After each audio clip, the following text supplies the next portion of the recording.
Every year during Advent, I have this problem with the Christmas tree, setting it up. Now, it's not the lights. Last year we bought a new Christmas tree, one of those newfangled ones that all you have to do is connect the lights. You just put it together and the lights come on, and you even have a switch to turn from color to white to blinking. And I remember those days, my dad being in less Christmas spirit and cursing about trying to fix the lights, find the one that wasn't working. That's not the problem. That is not the problem at all about setting up the Christmas tree. A problem I have every year, and I promise this is true, I cannot keep the angel on top of the tree. It falls down all the time. Now, I'm always trying to get the angel to stay on the tree. Now, I'm not particularly attached to this angel, I'll be honest. In fact, I'm not quite sure how we ended up with this angel, but we've had this angel that I cannot keep on the tree for 25 years of marriage. I don't know if we got it was a wedding gift, or if we went to Walmart one time and bought it, but it's just part of our Christmas tradition that every year as I try to climb up on the stool and put this angel on top of it, somehow that angel falls off. Now, again, I'm not particularly attached to the angel. It's not a particularly attractive angel. It's kind of this genderless Victorian age, wrapped in a maroon robe kind of angel. And, it's kind of odd looking if you think about it. There was the one year that it fell off, and the dog decided it was a chew toy, right? And so now I have this plastic, worn-out, dog-slobbered angel, the faded maroon robe that I'm trying to get to stay on the Christmas tree.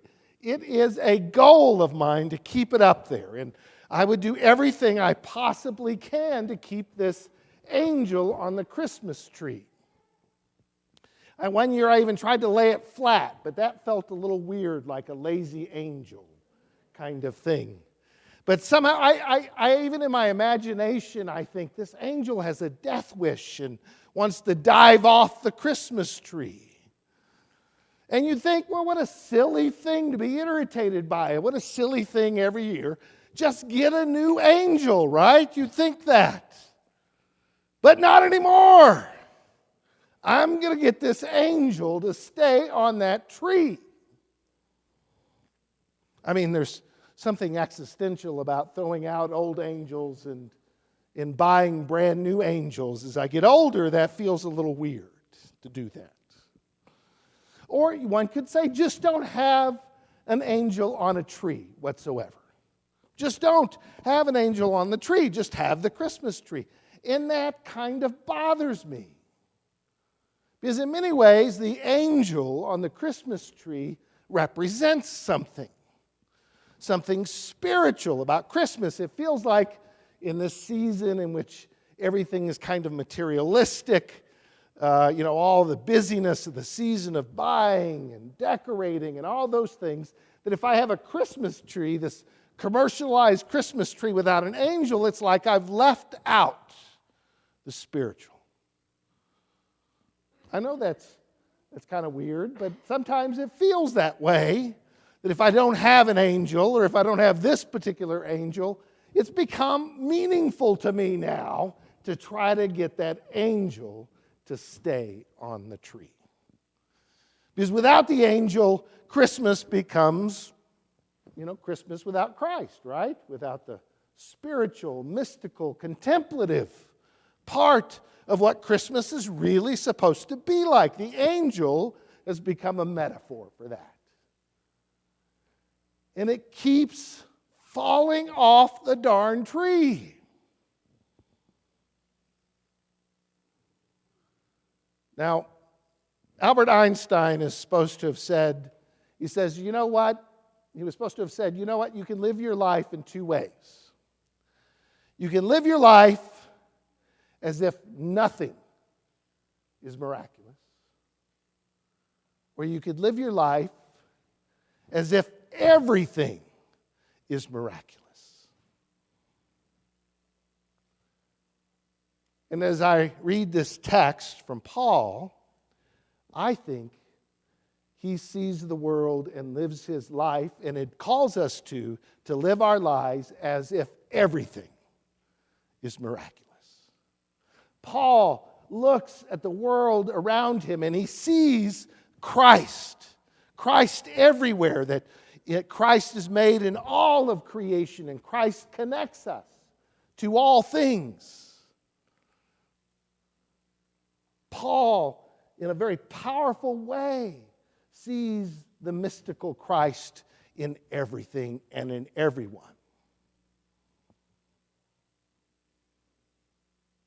There's a quote from G.K. Chesterton, let's see if I can find it, that says, "Your religion is not the church you belong to." That's not what your religion is. G.K. Chesterton says, "Your religion is the cosmos you live in." Your religion is the cosmos you live in. And for the early church, Richard Rohr, he's a Benedictine monk, done a lot of writing. He argues that for the early church, the cosmos they lived in was Christ-filled.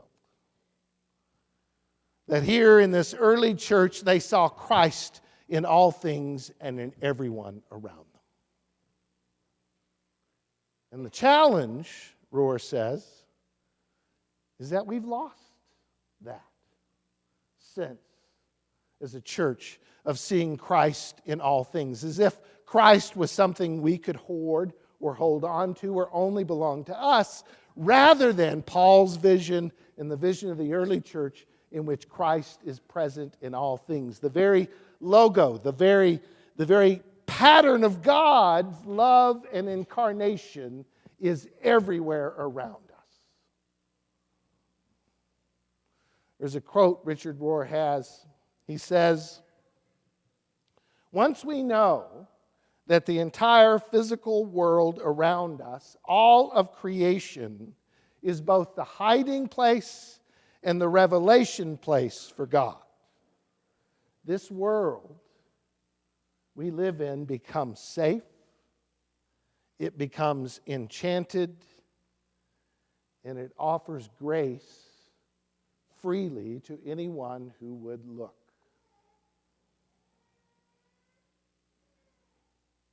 The power of Christ in all things is to see the world as one and to know one's oneness with it.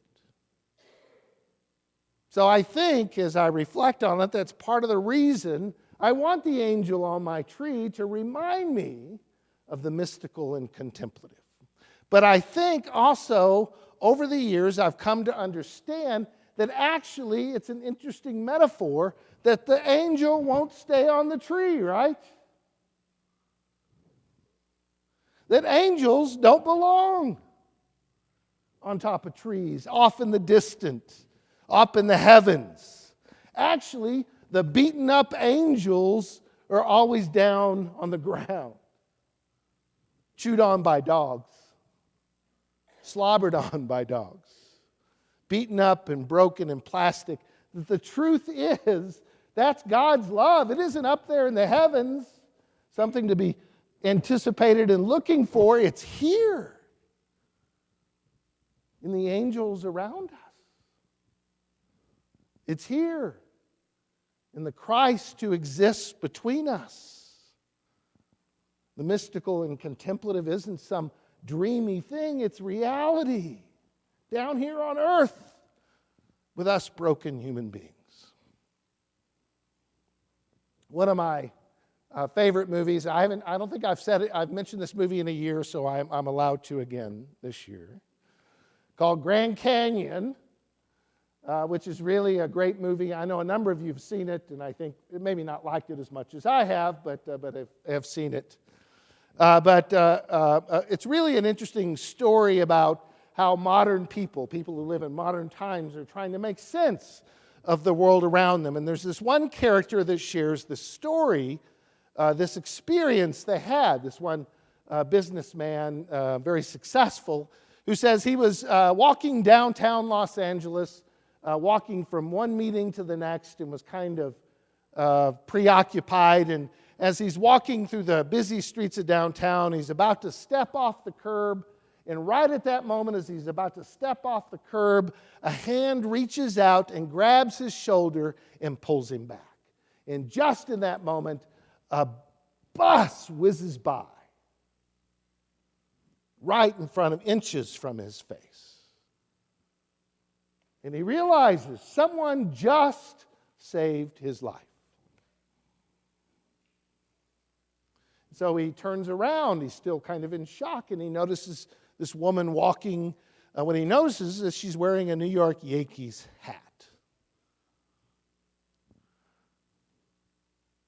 And he says to her, he kind of stumbles out, he's still in shock, he says, "Thank you," and she just, as she walks away, says, "You're welcome."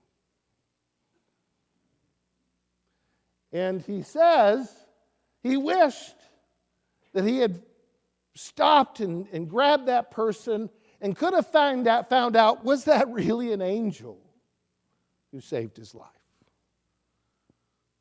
Was that really someone, real, or was it some kind of hand of God reaching out and pulling him back, saving his life?